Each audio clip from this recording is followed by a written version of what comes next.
YouTube, Triumph Guy here. Today I'm going to show you how to clean your Lambda sensors and remove them, and some top tips.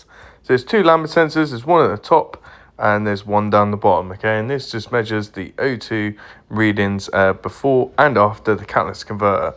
First thing I'll do is spray them with WD-40 and let that sit for a bit, and this will help. These are normally on pretty tight. It's just recommended that you use a specialist socket which allows you to go over and like that. Okay, you're only going to use this just to loosen it ever so slightly, and then you'll span it the rest of it off. That's it now at the hole, and as you can see, as it focuses in, it's absolutely minging. So I'm going to show you how to clean that up. Now I don't know if it makes any difference, please enlighten me in the comments if it does, but I've actually just taped up the top one so I know which one to put back in there.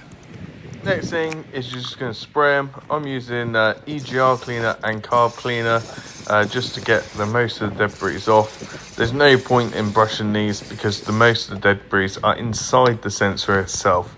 So I'll show you the next stage in a minute.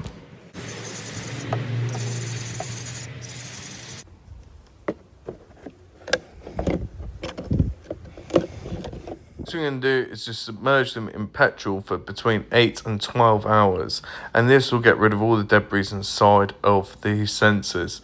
And it's just advised that you give them a little shake every now and again, like so, and that should clean everything off. So as you can see, nice and clean now. Just dry that off and then let it dry for a couple of minutes. It should evaporate off it pretty quickly because it's petrol.